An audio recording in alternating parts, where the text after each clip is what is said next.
Bienvenue dans Vous êtes formidable, portrait ce matin d'une ambassadrice de la cause animale en Bretagne, Yolande Delabigne, journaliste, bonjour. Bonjour. Voilà 30 ans que vous vous êtes installée à Caunes dans les Côtes-d'Armor, passionnée par l'intelligence animale, autrice de plusieurs livres, vous avez fondé l'association L'Animal et l'Homme. Merci d'avoir accepté notre invitation. On va explorer ce monde merveilleux qui n'a pas dévoilé tous ses secrets, loin de là, et vous avez choisi ce matin d'être entourée par Erwan Balança, photographe. Vous venez de publier ce livre, La nature à 200 mètres de chez moi, et Loïc Bollage, professeur d'écologie à l'Université de Bourgogne. Bonjour. Auteur de Comment pensent les animaux. Bonjour à tous les trois. Alors Yolande, c'est une question qu'on pose à tous nos invités. À quand remonte votre première rencontre avec notre région, la Bretagne ? Très longtemps, puisque en fait, j'habite dans une maison familiale que donc, mon grand-père, mon arrière-grand-père sont tous d'ici. Donc, je ne sais pas, je devais avoir quelques mois, je pense, la première fois que je suis venue en Bretagne. Et on a vraiment commencé à venir quand j'avais 8 ans. Et puis quand j'avais 30 ans, j'ai vraiment habité ici. Et qu'est-ce que vous avez gardé comme souvenir heureux de ces étés à la campagne, puisque vous y alliez tous les étés à partir de l'âge de 8 ans ? En fait, j'adore la campagne, moi. Contrairement à beaucoup de gens qui sont fascinés par la mer, j'allais très peu à la mer parce qu'en fait, on avait une maison très grande, avec beaucoup de trous dans les toits. Enfin, dans le toit, donc il fallait beaucoup réparer. Donc, on a passé nos étés à réparer cette maison. Et du coup, je me retrouvais avec de l'espace, quand on vient de Paris, de l'espace. Énormément d'animaux, des bonnes odeurs, du silence, enfin tout ce qu'on aime dans la campagne. Et moi, c'est ça qui me porte et que j'adore chez moi et en Bretagne. Et qu'est-ce qui vous a touché au contact de cette nature quand vous étiez jeune ? Certainement les animaux. Ouais, c'est un des souvenirs les plus prégnants, c'est quand j'étais dans ma chambre sur la gouttière, il y avait des petits écureuils. Bon, malheureusement, il n'y en a plus beaucoup. Des petits écureuils qui couraient. Et quand vous êtes une petite fille, vous regardez ça. Je veux dire, c'est une magie. Alors, Erwan a plus l'habitude des écureuils que moi, parce qu'il sait les capter, mais moi, j'en vois plus beaucoup. Donc c'est des souvenirs merveilleux. Donc, c'est à l'année 1993 que vous quittez Paris avec toute votre famille pour venir vous installer à Caunes. Vous quittez quand même une belle carrière dans la radio pour ce havre de paix. Qu'est-ce qui a motivé ce changement de vie ? L'envie de changer, l'envie d'être à la campagne, l'envie de vivre autre chose, l'envie de s'occuper de cette maison et d'avoir en fait un vrai projet. Une maison, quand vous y mettez, les gens qui ont des vieilles maisons savent ce dont je parle, c'est un projet de vie, donc c'est toute votre vie qui y est et vous faites quelque chose de votre vie. Je trouve ça assez excitant, ça va au-delà d'une carrière. Puis j'ai quand même continué à travailler, mais c'est sûr que j'ai mis en danger ma carrière, j'aurais certainement fait beaucoup plus de choses, mais je ne regrette pas. Et on s'intègre facilement à Caunes ? Dans une petite ville ? Vous êtes forcément un peu la Parisienne qui est arrivée, vous êtes journaliste, pas toujours très bien vue, vous êtes en plus écolo, alors là c'est un peu le too much quand même. Donc bon, finalement on y arrive. Est-ce que vous étiez en avance sur votre temps ? Parce que finalement ce chemin Paris, la région, vous le faites aujourd'hui, et avec la crise du Covid qu'on traverse, on le voit aujourd'hui. Quel regard vous portez là-dessus ? Alors oui, parce que j'ai eu plein d'articles dans la presse, je me souviens il y avait des journalistes qui m'appelaient en me disant « je voudrais faire un papier sur vous parce qu'en fait j'ai très envie de faire la même chose, donc je voudrais connaître un peu les bons tuyaux ». Donc oui, en fait, on l'a fait grâce au TGV, finalement. C'est le TGV qui, d'une certaine façon, a redessiné la carte de France. On n'aurait jamais pu le faire avant le TGV. Et maintenant, avec tout ce qui est informatique, c'est assez facile. Donc oui, là-dessus, on était un petit peu en avance. On était ce qu'on appelait à l'époque des rurbains. C'est-à-dire qu'on travaillait à Paris et on habitait à la campagne. Donc mon père était là et gardait mes enfants parce que sans aide, vous n'y arrivez pas quand même. Donc moi, je rentrais 2-3 jours par semaine à Paris et mes enfants étaient avec leur grand-père dans un endroit un peu magique parce que pour les enfants, la campagne, c'est magique. Donc, et 30 ans après, quand vous voyez toutes ces personnes aussi qui arrivent aujourd'hui, vous regardez ça avec un petit sourire ou... Je leur dis, venez, c'est trop bien, vous ne regretterez pas. Ah oui, je pense que vraiment, quand on peut le faire, c'est une très bonne formule de vie. Parce qu'en fait, on a un peu tout. On retourne de temps en temps dans la ville, parce que c'est important, la ville. C'est la culture, c'est des rencontres incroyables, c'est un dynamisme extraordinaire. Et puis quand vous rentrez chez vous, c'est la douceur de vivre, c'est le calme, c'est la solitude. C'est bon aussi, la solitude. C'est autre chose, quoi. Moi, j'aime beaucoup avoir les deux. Alors justement, cette nouvelle vie à Caunes sera fondatrice dans votre engagement pour la cause animale. Avant de dérouler la suite de l'histoire, on va partir retrouver Evan qui est aujourd'hui à l'Île Grande. Bonjour Anne Fanté, bonjour Yolène et bonjour à tous. Je suis avec Romain qui est le directeur, on peut dire ça, directeur de la station LPO à l'Île Grande, station historique de la Ligue de protection des oiseaux. Avant de vous montrer plein de choses, vous allez voir, on a un sacré programme aujourd'hui. On va juste poser quelques bases. Ici, la station elle est liée intimement à la réserve des 7 îles au large de Perros-Guirec. 7 îles qu'en venant, je n'ai pas réussi à compter, c'est normal. Oui, alors déjà il y a un piège parce qu'elle s'appelle les 7 îles mais il n'y en a que 5. Et là en plus avec le temps qu'on a... Oui c'est fourbe, c'est une erreur de traduction du breton apparemment qui aurait engendré ça. Et puis là avec le temps qu'on a, on ne les voit pas. Habituellement elles sont là-bas, à 15 km d'ici. Ici on est à Pleumeur-Baudou. Et donc oui, la station LPO l'Île Grande, c'est la maison nature de la réserve des 7 îles. Donc nous on présente tout l'écosystème de la réserve naturelle. Vous avez aussi un centre de soins pour oiseaux qu'on visitera tout à l'heure. Mais alors juste pour revenir sur cette réserve, ce sont des îles, donc 5, qui sont interdites au public. Pourquoi ? Oui. Et bien, tout simplement pour éviter le dérangement en fait, par l'humain. C'est vraiment une cause majeure de perturbation de la reproduction et donc des espèces. Ça peut pousser certaines espèces à arrêter de nicher à certains endroits et perturber du coup, remettre en cause la pérennité de l'espèce sur ces sites de reproduction. Il peut y avoir combien d'oiseaux sur ces îlots ? Beaucoup, puisque sur Rouzic, c'est la plus connue peut-être des 5 îles, qui s'appelle l'île aux oiseaux, là justement nommée, on a une colonie de fous de bassin, l'unique de France, où on a plus de 21 000 individus qui ont été comptés l'an dernier. Donc, pardon, pas 21 000 individus, 21 000 couples. Donc 42 000. 42 000. Comment vous faites pour les compter ? Eh bien, mes collègues de la réserve naturelle font un survol en hélicoptère tous les ans, prennent des photos aériennes, font un montage et ensuite, à l'ordinateur, comptent chaque site. Donc chaque nid, c'est 2 individus. Et point par point, voilà. Un sacré boulot. Ils font la moyenne. Ensuite, il y a 3 comptages. Enfin, c'est un long travail qui fait mal au pouce. Alors là, tu parles des fous de bassin, mais il n'y a pas que ces espèces sur ces îles. Non, c'est peut-être les stars du lieu, mais l'autre star, c'est le macaremoine, puisque cette île, on trouve 98% de l'effectif nicheur français. Donc, c'est pas une espèce rare au plan mondial, mais en France, en tout cas, des macaremoines, il y en a pour ainsi dire plus que ici. En tout cas, c'est quasiment tous ici qui se reproduisent. Et puis, on a d'autres espèces, après, qui sont aussi assez patrimoniales, assez rares. On peut trouver du fulmar boréal, des puffins des Anglais, océanies de tempête, d'autres alcidés comme le macareux, donc le guillemot, le pingouin torda. Alors, vous avez des caméras qui sont là-bas, ça vous permet de voir en temps réel ce qu'il y a sur les îles. Et alors on arrive devant la station LPO dont on vous parle, cette station qui est quand même emblématique pour la LPO. Est-ce que tu peux nous raconter brièvement son histoire ? Oui, on va dire que le Trégor et la LPO, c'est une longue histoire d'amour, mais pas que, puisque la LPO s'est créée en 1912 à Paris et son premier combat, il a été mené ici, donc aux 7 îles, pour mettre fin au massacre des macaremoines, en fait, qui étaient chassés par milliers, les effectifs s'effondraient. Et donc la toute jeune LPO à l'époque s'est battue pour mettre fin à la chasse du macareux, protéger les 7 îles. Pendant 60 ans, il y a eu une espèce de protection tacite jusqu'en 1976 où le territoire est devenu réserve d'État, la première réserve naturelle nationale. Et là, a été vraiment protégée beaucoup plus strictement. Et aujourd'hui, nous, la station aussi, elle est connue à cause d'autres événements aussi assez tristes, comme les marées noires. Il y en a eu pas mal dans le Trégor. Et la dernière en date majeure, c'était celle de l'Erika, où on a reçu énormément d'oiseaux ici à la station LPO qui ont été démazoutés au centre de soins. Voilà, c'est d'ailleurs, c'est ce que j'allais dire, ce qui fait votre spécialité au centre de soins, c'est le traitement des oiseaux mazoutés. Justement, on va aller en voir, parce qu'il y en a 4, si je me souviens bien, qui sont mazoutés et qu'on va aller voir dans quelques instants au centre de soins, un lieu que le public ne voit jamais d'habitude.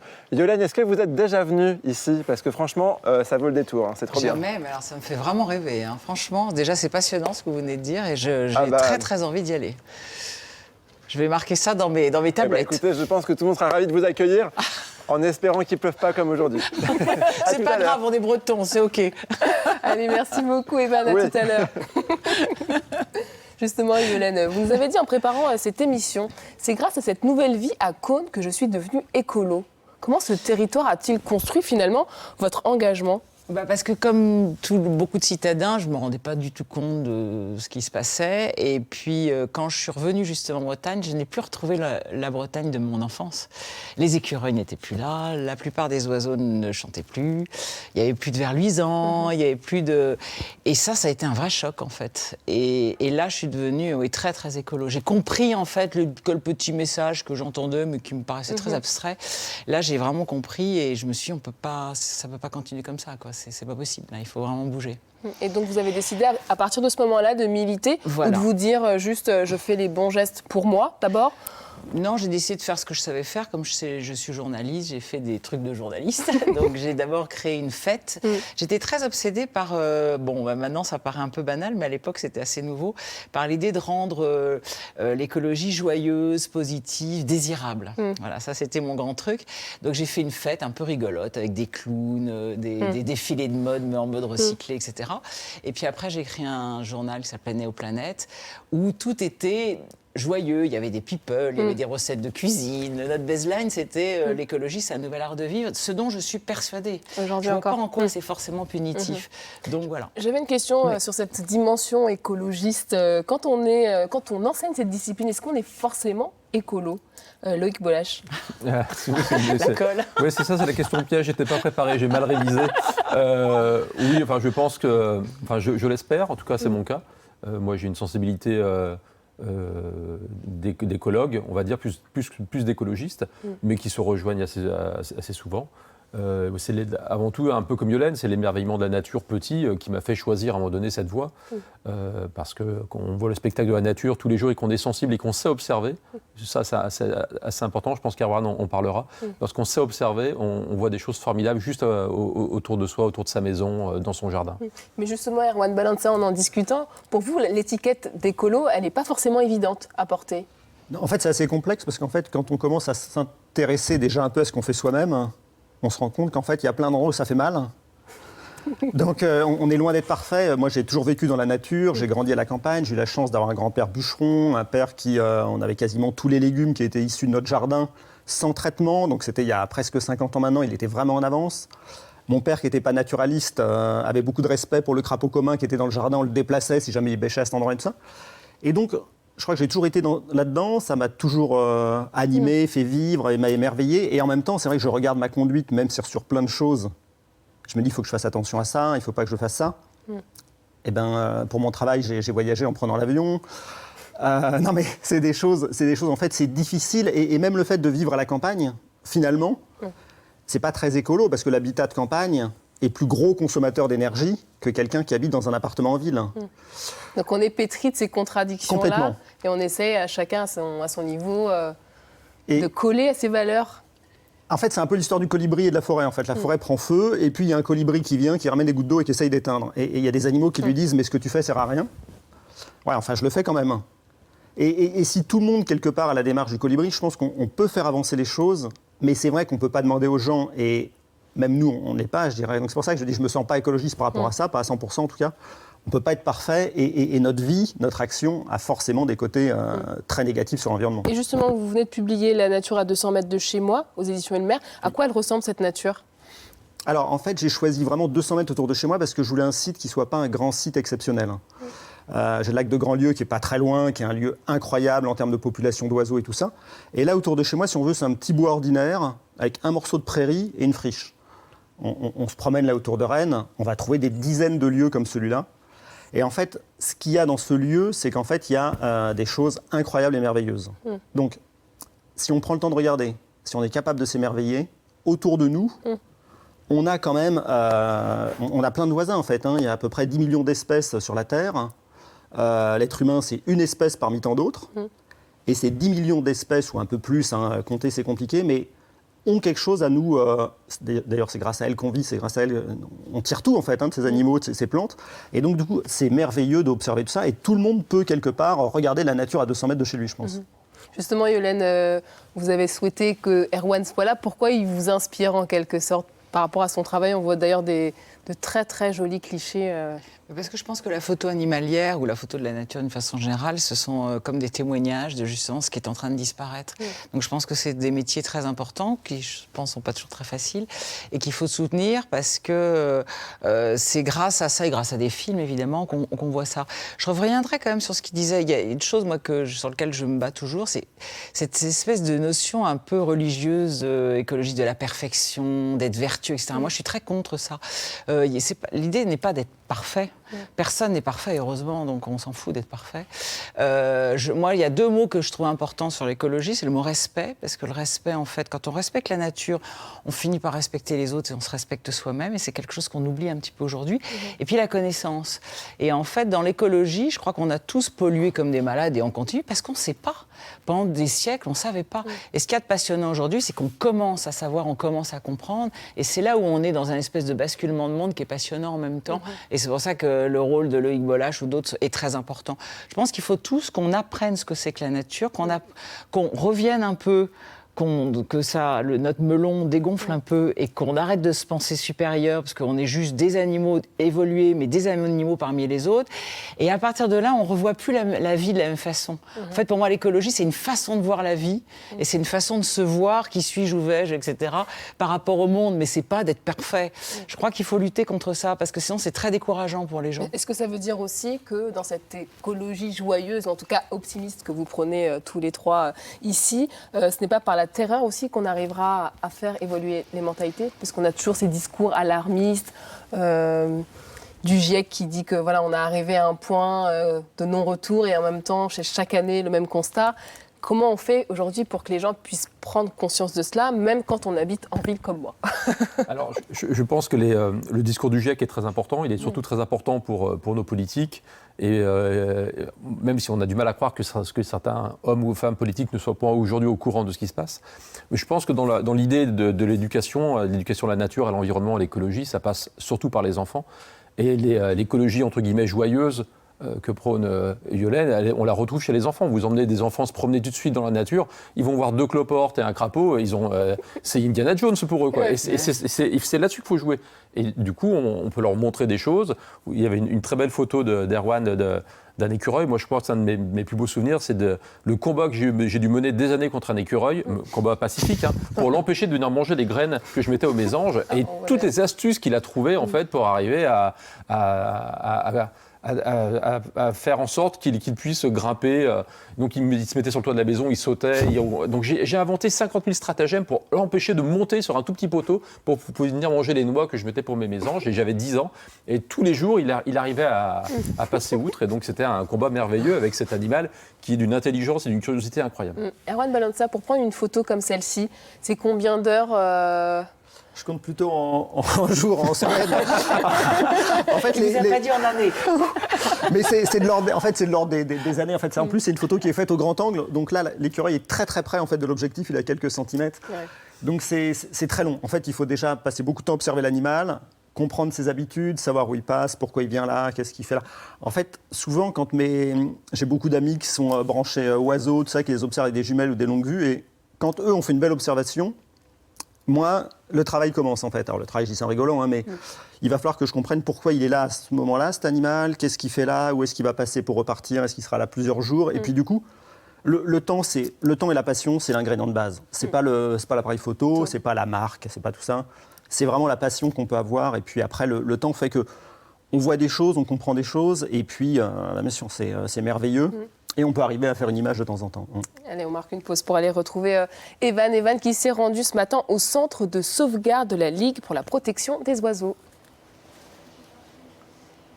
Et oui, Yann Fanté, on est dans le centre de soins où vous recueillez combien d'animaux par an d'ailleurs, Romain ? Environ 1 millier en moyenne. Ah oui, vous avez presque 3 par an. 3 par jour. 3 par jour, oui. Si on fait une moyenne au jour. Et comme on disait tout à l'heure, vous êtes entre guillemets spécialisé dans les oiseaux mazoutés. Ça arrive encore, des marées noires. Oui. C'est pas des marées noires, mais c'est souvent des pétroliers qui ont encore des hydrocarbures dans les cuves avec des relargages résiduels au moment des tempêtes. Donc les coques s'altèrent avec l'oxydation de l'eau de mer, ou ça peut être des trous aussi des fois qui ont été utilisés pour pomper le plus gros du pétrole, mais il y en a encore avec une partie de l'épave par le fond. Et donc dès que ça s'agite ou dès que ça craque un peu, il y a des relargages de pétrole résiduel. Et après on a les dégazages sauvages ou les déballastages sauvages, les bateaux qui nettoient leurs cuves en mer, quand c'est la tempête, qui ne peuvent pas être repérés. Ça aussi, ça peut occasionner des mazoutages sur les oiseaux. Mais c'est horrible. Oui. Bref. Alors, on voulait vous montrer, il y a des nouveaux arrivants, malheureusement pour eux.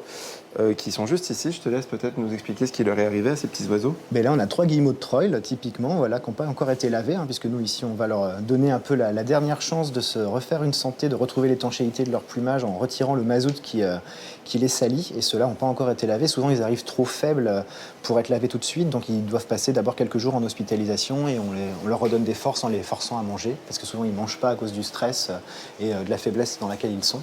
C'est ce que sont en train de faire les collègues juste ici. Alors justement, on voulait vous montrer, on ne parle pas très fort pour ne pas les stresser.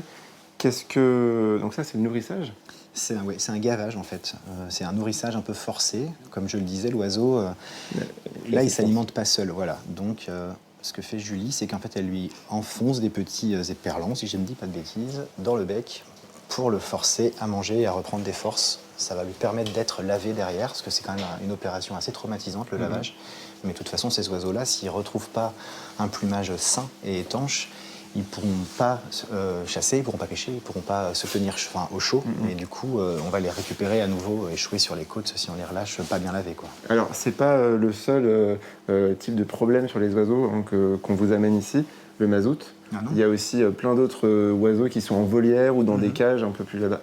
Qu'est-ce qui peut leur arriver? Mais nous, on reste un centre de soins assez généraliste, même si on est quand même très axé oiseaux marins de par notre positionnement géographique. Mais on peut aussi avoir beaucoup de hérissons, de pigeons, de tourterelles. Alors ça va être de la prédation par les chats domestiques, des chocs avec les voitures, toutes sortes d'accidents pour les hérissons, les tondeuses à gazon et autres outils tranchants qui peuvent aussi faire des dégâts. Et puis il y a aussi une cause majeure d'animaux qui arrivent chez nous qui sont pourtant souvent pas en détresse, c'est le ramassage inopportun des jeunes en fait, des gens qui pensent bien faire en ramassant des jeunes oiseaux tombés du nid et qui nous les ramènent, alors qu'en fait souvent il suffit de remettre l'oiseau dans son nid ou de faire un nid de substitution et les parents continueront à s'en occuper. C'est pas vrai pour toutes les espèces, mais dans beaucoup de cas on pourrait éviter des entrées en centre de soins en replaçant les oiseaux dans leur milieu naturel. Il n'y a pas ce problème d'odeur comme chez le mammifère en fait, on peut les toucher et les remettre dans le nid, les parents continueront à s'en occuper. Bon, c'est important aussi de signaler que la majorité des équipes qui prennent soin des oiseaux sont bénévoles. Oui. Et sans eux, le centre, il ne tiendrait pas. Exactement. Le centre de soins de l'île Grande, c'est qu'une salariée et demie, si j'ose dire. C'est pas sympa pour ma collègue soigneuse, mais on a un temps partiel et un temps plein. Et après, la majeure partie des gens qui nous aident ici sont des volontaires en service civique et des bénévoles locaux ou des éco-volontaires qui viennent, sur une durée plus ou moins longue, nous aider au centre de soins. Bon, on va laisser le nourrissage se dérouler tranquillement sans nous, parce qu'on sent que les animaux ils sont un petit peu excités. On va se retrouver dans la partie muséographique de la station LPO de l'île Grande dans un instant. À tout à l'heure, Anne Fanté. Merci beaucoup, Evan. À tout à l'heure. Yolène Delabigne, on va parler de votre dernière grande passion, l'intelligence animale. C'est une rencontre qui va vous bouleverser, vous faire prendre conscience de cela. Racontez-nous. C'est une interview que je faisais de Noreen Chai, qui est un vétérinaire spécialisé dans les animaux sauvages. Et je lui dis, mais c'est terrible, avec la 6e extinction, les animaux vont disparaître. Il me dit, non, il y aura de la casse, mais ils s'en sont remis. Non, l'homme va disparaître parce qu'il y a une certaine forme d'intelligence qu'il n'a plus. Alors ça a été un choc. Je me suis dit, ah bon, on m'avait jamais dit ça. Donc j'ai commencé un peu à fouiller le sujet et je me suis rendu compte que c'était un truc dingue, quoi. C'est justement, quand je parlais de connaissances tout à l'heure, on découvre ce que Darwin avait dit d'une manière un peu surtout intuitive. Et aujourd'hui, avec tous les moyens qu'on a, notamment technologiques, les progrès de la biologie, etc., on est en train de découvrir que tout ce qui est vivant est très intelligent. Et que du ver de terre à l'éléphant, en passant par la libellule, chaque animal, et pareil pour les végétaux, a l'intelligence qui lui sert. Et du coup, qu'en fait, le monde est façonné de multitudes d'intelligences, de dynamisme, etc. Donc, ce qui est totalement émerveilleux, merveilleux, je veux dire, et qui est très important parce qu'il y a en effet des intelligences que nous n'avons plus, ou que nous n'avions jamais eues d'ailleurs, et qu'on a perdu, et qui peuvent être très utiles. Et je crois que c'est vraiment le message, quand tout à l'heure vous disiez, est-ce que le discours du GIEC, je crois qu'il faut à la fois de dire que on est quand même dans une situation très grave. Il ne faut pas se leurrer là-dessus. Il ne faut pas que les gens se disent « Oh, mais non, avec le progrès, ça ira mieux. » Non, ce n'est pas vrai. On est dans un bouleversement du monde. C'est à nous de saisir cette chance et d'en faire un monde différent. Et ça peut vraiment nous aider en nous inspirant comme ça de toutes ces intelligences, de tout ce foisonnement, cette adaptabilité. Les animaux s'adaptent pas très très très très bien, beaucoup mieux que nous. Tout ça, ça peut nous servir de modèle et nous aider. Et du coup, je me suis passionnée pour ça. Et justement, Loïc Bolla, je vous avais demandé de nous expliquer un cas concret. Vous voulez nous parler du Bernard l'ermite, par exemple? Oui, parce que alors, on cherche souvent des exemples d'intelligence animale, et comme l'a très bien dit Yolène, tous les animaux ont leur intelligence qui a été sélectionnée. C'est un produit de sélection naturelle, un processus darwinien très simple, mais très complexe en même temps. Et le Bernard l'ermite, c'est intéressant parce que je pense que beaucoup de Bretons le connaissent, en tout cas les Bretons qui vont sur la côte, et ils voient en fait ce petit crustacé là. Voilà, vous voyez un petit Bernard l'ermite, on voit ce petit crustacé avec une coquille qui n'est pas la sienne, qu'il doit trouver dans le milieu naturel. Et à chaque croissance, à chaque fois qu'il va grandir, il faut qu'il change de coquille parce que sa maison devient trop petite. Il faut qu'il trouve une autre maison. Et quand on regarde une plage où il y a des Bernard l'ermite, on s'aperçoit tout d'un coup qu'il y en a beaucoup. Il n'y en a pas un ou deux. Il peut y avoir une grande densité, on peut en trouver plus d'une centaine au mètre carré. Et donc les Bernard l'ermite font régulièrement des petits combats entre eux pour se piquer la coquille de la voisine ou du voisin. Et bien comme tout combattant, il doit bien se rappeler qui est son voisin et qui est son voisin le plus fort. Et donc quand un Bernard l'ermite a perdu le combat contre un Robert, le Bernard l'ermite d'à côté qui est très costaud, quand il va le recroiser 2 heures après ou 3 jours après, il va s'en rappeler. Et donc, il va éviter d'aller lui chercher des noises et il va se tourner sur un autre Bernard l'ermite. Et on s'aperçoit qu'ils ont développé une mémoire. Ils ont une mémoire importante, une mémoire individuelle. Le Bernard l'ermite n'a pas une mémoire trop large, il a une mémoire très très précise. Il sait exactement qui est qui. Il connaît ce qu'on appelle une reconnaissance individuelle. Et puis ils ont une connaissance après de leur environnement, une mémoire de leur lieu. Et puis ils savent communiquer entre eux. Ils ont leur propre mode de communication. Et la vie d'un Bernard l'ermite, c'est pas drôle. Je voudrais pas être réincarné en Bernard l'ermite. C'est ça. C'est un peu le message. Et du coup, de savoir cela, qu'est-ce que ça peut nous apporter nous en tant qu'humains? Eh bien, Bernard l'ermite, il est bien plus... en fait, on se comporte un peu comme des Bernard l'ermite. C'est-à-dire que quand moi, je vais me promener dans la rue, par exemple, n'importe quel humain, quand il se promène dans la rue, il est capable très rapidement de détecter les signaux agressifs chez ses concitoyens. En fait, on ne voit jamais personne se battre dans la rue. On est tous effrayés, en fait, mais on ne se tape jamais dessus. C'est très, très rare. On a des mouvements de foule, bien sûr, mais la plupart du temps, en fait, vous ne voyez pas toutes les 10 minutes, chaque fois que vous sortez dehors, à la campagne ou à Rennes, des gens se taper dessus. Parce que dès que vous avez un comportement un peu bizarre, un comportement qui vous inquiète, vous allez avoir toute une stratégie d'évitement pour faire en place pour vous protéger. Alors, vous allez vous balader à 2, à 3, vous allez changer de trottoir. Mais en fait, ce sont des signaux que l'on détecte de manière presque inconsciente. Toute la journée, on s'observe et, j'allais dire, on se renifle, même si l'être humain a perdu beaucoup de son odorat. Heureusement, je vous en prie. On ne communique pas assez avec les odeurs. Voilà. Et donc, ça nous apprend ça. Et l'intelligence animale nous montre effectivement que l'être humain, globalement, c'est un animal assez médiocre. On est assez médiocre dans tout. On ne sent pas grand-chose, on ne voit pas grand-chose, on a une ouïe qui n'est pas très bonne. On est un peu médiocre dans tout. Et cette somme de médiocrité, ça donne un être qui n'est pas si mauvais que ça, en fait. Justement, Yolène, quand vous allez rencontrer des chercheurs, des professeurs sur ces questions, qu'est-ce que vous allez chercher au fond pendant ces interviews? La richesse du monde, c'est ça que je trouve passionnant et c'est exactement bon, on peut parler des Bernard l'ermite, mais j'aime bien les animaux mal aimés. Parce que justement, ça aussi, ça renverse un peu toute notre façon de penser. Et par exemple, les poules, je pense qu'il y a beaucoup de gens qui nous regardent et qui ont des poules. On pense toujours qu'elles sont bêtes, etc. Un poussin, à la naissance, il s'est compté jusqu'à 5. J'adore donner cet exemple parce que je trouve ça incroyable. Nous, on doit aller à l'école pour compter jusqu'à 5. Les poissons, qu'on trouve souvent un peu bébêtes, sont d'une intelligence folle, quoi. Il y a les fameuses nuées de poissons, etc. Donc, quand vous savez tout ça, ça vous fascine. Et vous voyez le monde différemment. En fait, l'idée, c'est de changer de regard. Et je trouve que c'est ça l'écologie, et c'est ça l'amour de cette nature, c'est de changer son regard et de découvrir plein de choses. Mais pour ça, il ne faut plus avoir d'œillères, quoi. Et ça permet, et puis en plus, ça me permet de rencontrer des gens passionnés, qu'on n'entend pas souvent et qu'on ne voit pas assez souvent. Et donc ça, c'est aussi, en tant que journaliste, évidemment, c'est génial. Évidemment. Erwan Balança, j'imagine qu'en observant pendant des mois, voire des années, certains animaux, est-ce que vous constatez des choses qui vous surprennent aussi et qui peuvent finalement être du ressort de l'intelligence animale presque? En fait, je pense qu'il y a, l'intelligence, on met l'espèce humaine à côté en fait, de tous les autres animaux, ce qui est un peu étonnant. On a un animal comme les autres. Donc, effectivement, au fil du temps, on se rend compte que plus on peut, nous, faire de recherche, avoir des moyens de découvrir les animaux, plus on se rend compte qu'ils sont intelligents. Mais eux ont toujours été intelligents, en fait. C'est simplement nous qui commençons à nous poser la question. Et quand on parle de Darwin, c'est il y a 150 ans à peu près. Mais en fait, toutes les sociétés animistes, il n'y a pas de question à se poser pour eux, en fait. Les tribus indiennes et tout ça, leurs dieux, c'était des animaux. Ils étaient très respectueux des animaux. Et du coup, ça paraît étrange pour eux quand on leur demande s'ils pensent que les animaux sont intelligents, C'est une évidence en fait pour eux.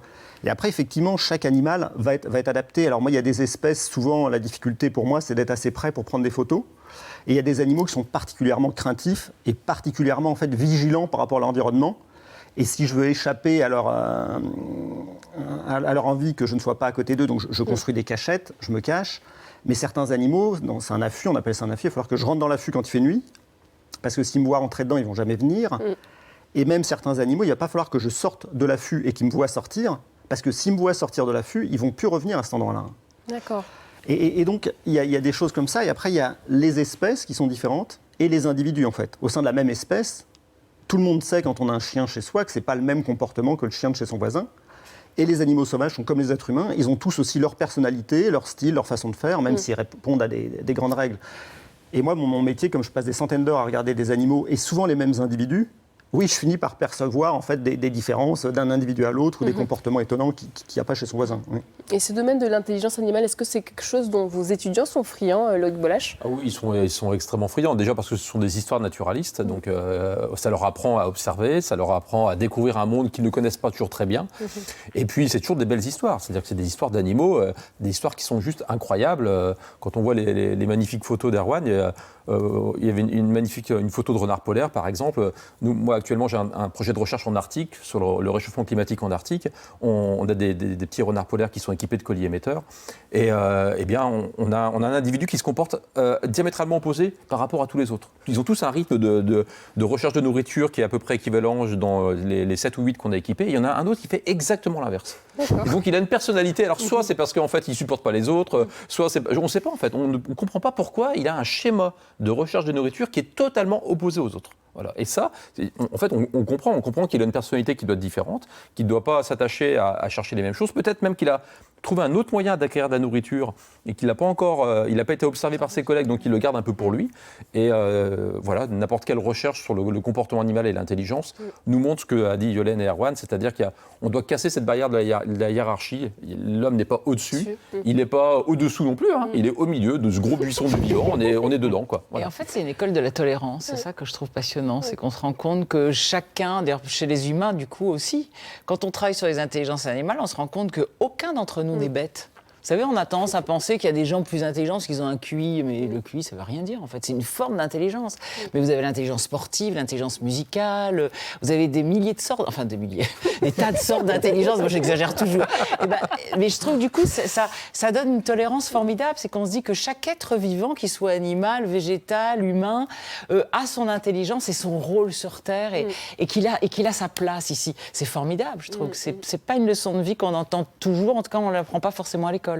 Et je trouve que c'est ce matin. Allez, on retourne direction l'île Grande où Eva est en compagnie ce matin de la LPO. Yolène, la prochaine fois que vous venez à l'île Grande, il faut absolument que vous veniez visiter le musée de la station LPO que tu vas nous faire visiter en mode express, Romain. Oui. La visite, elle commence par ce rocher qui représente ce qu'on peut trouver sur l'une des îles des 7 îles. C'est ça, ou sur même toutes les îles. Enfin, certaines espèces sont présentes que sur certaines d'entre elles. Mais en fait, on a vraiment un diorama, donc on reproduit le milieu et ses habitants. Et donc là, on a les espèces d'oiseaux et le phoque gris qui était à l'entrée, que peut-être on ne va pas filmer là. Mais toutes les espèces d'oiseaux nicheurs, en particulier, qu'on va trouver à la réserve. Donc là, pour en citer quelques-unes, les stars un peu du lieu, ça va être les alcidés, donc le guillemot de Troïl, le pingouin torda, le macaremoine, avec ses lançons dans le bec, l'emblème de la LPO. Des goélands, voilà, donc juvéniles ou adultes. Là, c'est le fulmar en l'occurrence, c'est pas un goéland, tu t'es fait avoir. C'est le fulmar boréal qui est juste là. Et dans les hauteurs, on a les fous de Bassan qui sont aussi les stars du lieu de Rouzic, donc de l'île aux oiseaux, avec la colonie de fous, plus de 20 000 individus, plus de 20 000 couples, pardon, donc plus de 40 000 individus. Ah oui, donc c'est un super support pédagogique. D'ailleurs, on apprend plein de choses, qu'on soit petit ou grand. Bien sûr. Même moi, en arrivant, faut dire que la preuve, j'ai pas une grande culture ornithologique, mais par exemple, je ne savais pas que des oiseaux faisaient leur nid en sous-sol. Si, oui. Tous les oiseaux font pas un nid en branchage, c'est pas toujours très classique. Donc typiquement le macareux dont on parlait, toujours cette petite star, lui il va nicher dans un terrier. Donc là on le voit avec une coupe qui reproduit ce terrier avec son poussin dans le fond. Il arrive avec ses poissons pour nourrir son jeune, mais il y a d'autres espèces qui sont un peu moins connues, comme le puffin des Anglais ou l'océanite tempête, qui vont aussi nicher comme ça dans des anfractuosités dans le sol. D'où l'importance de préserver la réserve pour pas qu'on vienne piétiner Tout à fait. ces espaces-là. cela. Et alors, la deuxième salle Ouais. de cette maison, elle est liée plutôt à l'estran qu'on connaît bien en Bretagne, C'est ça, ouais. qui a un rôle capital à jouer pour les oiseaux. Oui, ça c'est notre salle milieu sous-marin qui parle de l'estran et de ce qu'on va avoir aussi sous l'eau, qui est un peu plus dur à voir peut-être pour le visiteur qui va prendre la vedette et aller voir les oiseaux à l'extérieur sur les îles. Mais donc là, voilà, on est plus sur des espèces qu'on peut trouver aussi ici à l'île Grande, hein, un peu partout sur la côte trégoroise. Je pense qu'il y a beaucoup de gens qui connaissent les huîtres épis, les courlis, Oui. etc. Tous ces animaux qu'on voit se nourrir sur l'estran à marée basse. Et sur la laisse de mer. Et dans la laisse de mer aussi, ouais, il y a cette deuxième vitrine là qui fait un focus un petit peu sur tout ce qu'on peut trouver sur les plages, de bon et de beaucoup moins bon, avec toute la pollution par les déchets liés aux activités humaines. Hein. La pollution plastique, c'est un vrai souci. Mais aussi des choses bonnes. La laisse de mer, ce sont aussi des algues, des cadavres d'animaux, des œufs de roussettes qui peuvent s'échouer. Et tous ces éléments-là organiques ont un vrai rôle à jouer dans la chaîne alimentaire. Donc nous, on est vraiment à faire de la pédagogie là-dessus pour expliquer que les nettoyages de plage doivent être sélectifs. C'est ce qui se fait maintenant de toute façon beaucoup, hein, pour retirer ces déchets plastiques qui sont dangereux et qui n'ont rien à faire là. Mais pour laisser les algues, etc., ça ce n'est pas sale et ça permet à tout le milieu de vivre, aux oiseaux de se nourrir. Voilà. C'est quoi l'emplacement, enfin l'activité préférée du public dans ce musée? Ici, ce qui plaît beaucoup aux gens, quand les fous de bassin sont là à Rouzic, c'est le direct, puisqu'on a une caméra qui est installée à Rouzic, qui permet de filmer les oiseaux sans venir les déranger. Et nous, ici, à la station LPO de l'Île Grande, on peut piloter cette caméra avec un joystick, la faire bouger, zoomer dans les nids. Vous aussi, vous faites des duplex. C'est ça, c'est ça. À votre manière. Ouais, ça doit être exactement. super chouette, n'empêche, de voir ça. Ça plaît beaucoup aux gens d'avoir vraiment ce petit clou de la visite où un bénévole leur explique les parades territoriales, nuptiales, le pic d'envol avant qu'ils prennent leur envol, et puis qu'ils puissent zoomer dans un nid, montrer un poussin ou un œuf en gros plan. Voilà, c'est quand même quelque chose d'assez sympa en étant à 15 km de la colonie. En tout cas, merci pour cette belle découverte. Bravo pour l'engagement, ton engagement, celui de toute l'équipe ici. Oui, toute l'équipe, ouais. Et puis, n'oubliez pas, si vous payez des impôts, vous pouvez faire des dons à la LPO, ce sera déductible et vous avez jusqu'au 31 décembre. Donc, je le dis, c'est hyper important. Ça permet de financer ce genre d'opération, donc n'hésitez pas. Bonne journée à tous. Merci beaucoup, Evan. À demain. Alors, qu'est-ce que les oiseaux ont à nous apprendre en termes d'intelligence animale, vu qu'on a vu un petit peu beaucoup de choses? Un petit exemple rapide pour qu'on puisse se donner un une exemple petite idée. rapide, c'est tout le monde connaît l'anecdote des mésanges qui vont par exemple percer l'opercule d'une bouteille, l'opercule en aluminium d'une bouteille de lait pour en récupérer la fine couche de crème dessus. Eh bien, ça nous a permis de comprendre comment, chez les animaux et aussi chez l'humain d'ailleurs, l'apprentissage social fonctionne. Comment on apprend en groupe en imitant l'autre. Et ce qui est important dans ce cas-là, c'est d'apprendre, pas la vitesse d'apprendre. Nous, par exemple, on nous force à apprendre à lire ou à compter à 5-6 ans. Mais en fait, on s'en fout. L'important, c'est d'apprendre à lire et à compter. Si c'est 7 ans, est-ce que c'est si grave que ça? Non. Eh bien, pour les mésanges, c'est pareil. L'important, c'est qu'elles puissent ouvrir cette petite bouteille et là, elles sont contentes. Et c'est pour ça que quand vous leur donnez à manger, elles sont en groupe par rapport à d'autres parce qu'elles apprennent en regardant les autres. Et il y a même eu des expériences où on leur montrait des vidéos et elles ont changé. Elles ne mangeaient pas le truc qui était pas bon parce qu'elles avaient vu sur la vidéo que c'était dégueulasse. Elles avaient vu une mésange qui faisait bah, dégueu et du coup, elles n'en mangeaient pas. C'est génial. Alors, Lionel, il paraît que vous adorez vous balader à cheval. Oui. Quels sont vos coins préférés en Bretagne? J'aime beaucoup la forêt d'Ivignac, j'aime beaucoup la forêt de Rennes. Je suis très forêt en fait. Je trouve que Bron, j'aime beaucoup aller dans mon coin, quoi. Et je trouve qu'une balade à cheval avec mes chiens, ça, je pense que je suis la reine du monde, quoi. Vous êtes avec une bonne copine, vous êtes sur un cheval et vous êtes heureux d'être. Parce que moi, je monte en version éthologique, hein, donc je ne monte pas avec des trucs comme ça. C'est très. J'ai appris à monter pour que mon cheval soit heureux d'être avec moi. Et là, je pense que vous avez besoin de rien d'autre, quoi. À quoi on pense quand on est juché sur son cheval? Et bien justement, c'est une des leçons que m'ont donné les animaux. Ouais. Moi qui suis comme plein de gens à penser à 40 000 trucs en même temps, j'essaie de penser au moment présent. De ça, c'est une leçon des oiseaux. Savourer le moment présent. Et arrêter tout de suite de dire, tiens, mais demain, il faut que je fasse ça. Pourquoi j'ai fait pas ça hier? Ah ben là, on était à Saint-Jacques. Avec, là, je monte Popeye, qui est un cheval génial. J'adore ce cheval. C'est un mélange, je dis toujours que c'est le cheval de la peste, un mélange de Quaterhorse, le cheval des cow-boys, et d'Appaloosa, le cheval des Indiens. Et mon mari à côté, lui, il est sur un trotteur français, donc c'est un cheval vraiment de chez nous. Et là, vous voyez, bah voilà, vous baladez sur la plage, mais qu'est-ce que vous voulez, vous êtes les rois du monde. Vous êtes heureuse de vivre en Bretagne? Bah oui, bien sûr. Ah oui, vraiment. Merci beaucoup, Yolande Delavigne, d'être venue partager avec nous vos combats, votre histoire. Votre dernier livre est à retrouver aux éditions Le Duc, Mon année zéro souffrance animale. C'est possible? Oui, il y a beaucoup de choses à faire, et notamment, quand on n'a pas envie de faire trop de choses, d'adhérer à des associations comme la LPO, de signer des pétitions. Voilà, donc il y a des tas de façons de se réconcilier avec les animaux. Merci beaucoup Erwan Balança et Loïc Bolache d'avoir été avec nous.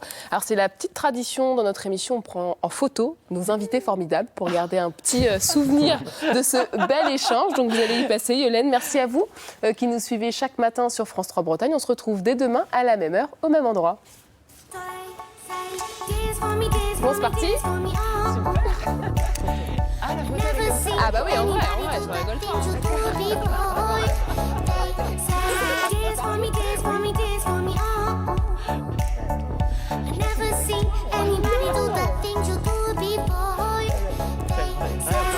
Ouais, sauf que la